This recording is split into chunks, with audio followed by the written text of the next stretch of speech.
안녕하세요. 자유교회 이진우 목사가 보내드리는 아침 묵상입니다. 오늘도 예수 그리스도의 향기를 내는 복된 하루가 되시길 바랍니다. 10월 31일 금요일 아침 묵상입니다. 오늘은 왜 내 뜻대로 되지 않을까라는 제목으로 전도서 6장 10절의 말씀 묵상합니다. 이미 있는 것은 무엇이든지 오래전부터 그의 이름이 이미 불린 바 되었으며 사람이 무엇인지도 이미 안 바 되었나니 자기보다 강한 자와는 능히 다툴 수 없느니라. 혹시 아무리 애를 써도 내 마음대로 되지 않는 인생의 벽 앞에서 답답함을 느껴보신 적이 있으십니까? 또는 나에게 왜 이런 일이 일어날까 원망하며 홀로 한숨 쉬어본 적은 없으십니까? 오늘 우리가 묵상하는 전도서의 말씀은 바로 그 풀리지 않는 질문 앞에 서 있는 우리에게 하나님의 지혜를 들려줍니다. 전도서 6장 10절 말씀이죠. 이미 있는 것은 무엇이든지 오래전부터 그의 이름이 이미 불린 바 되었으며 사람이 무엇인지도 이미 안 바 되었나니 자기보다 강한 자와는 능히 다툴 수 없느니라.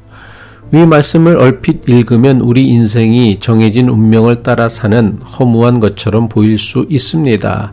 하지만 전도자의 의도는 우리를 절망에 빠뜨리기 위해 이런 말씀을 기록한 것이 아닙니다. 오히려 우리를 짓누르는 헛된 욕망과 교만으로부터 우리를 자유롭게 하려고 인생의 본질을 정확하게 마주하라고 권면하는 것입니다.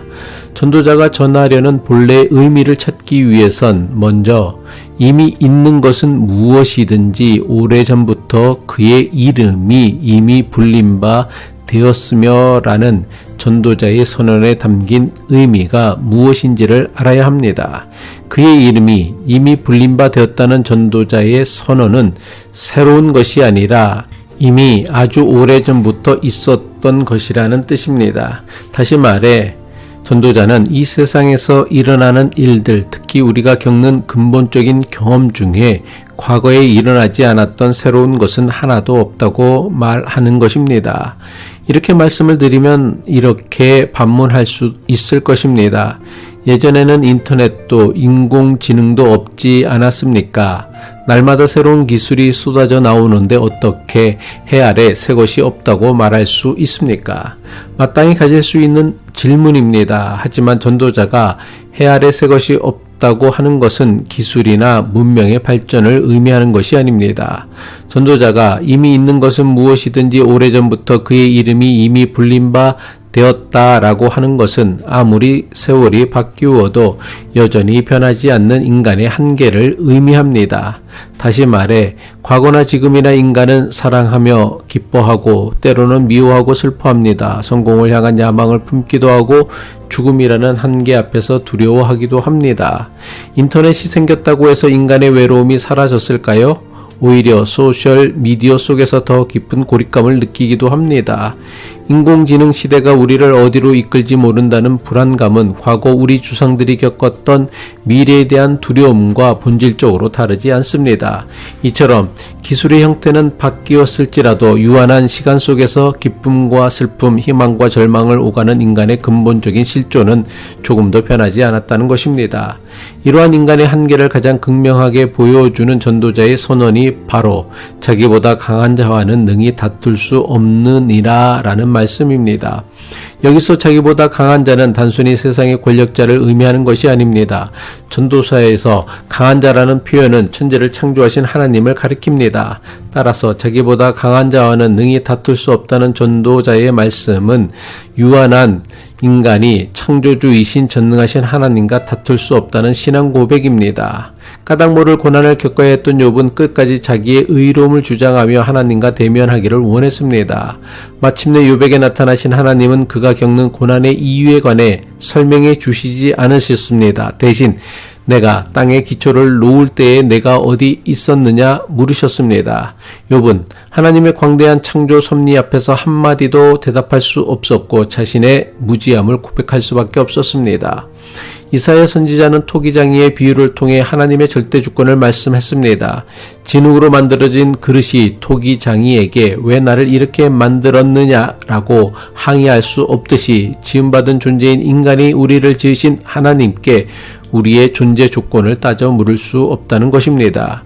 우리가 왜 늙고 병들어야 하는지, 왜 죽을 수밖에 없는 운명인지, 왜 수고하고 애써도 만족을 얻지 못하는지에 대해 하나님께 항변할 수 없다는 것입니다. 그것은 하나님께서 우리 인생에 정해놓으신 변경할 수 없는 인간의 질서이기 때문입니다. 이것이 바로 전도자가 말하는 인간의 한계입니다. 우리는 하나님이 아니라 시간과 공간, 지식과 능력 모든 면에서 한계를 지닌 피조물입니다.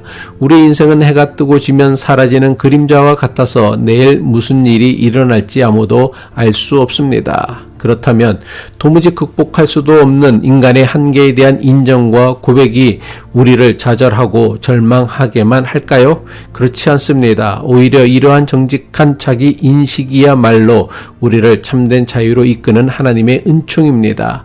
내가 내 인생의 주인이 아니며 모든 것을 통제할 수 없다는 사실을 인정할 때에 우리는 비로소 모든 것을 내 뜻대로 하려는 교만과 헛된 욕심의 짐을 내려놓을 수 있습니다. 바람을 잡으려는 것과 같은 어리석은 수고를 멈출 수 있습니다.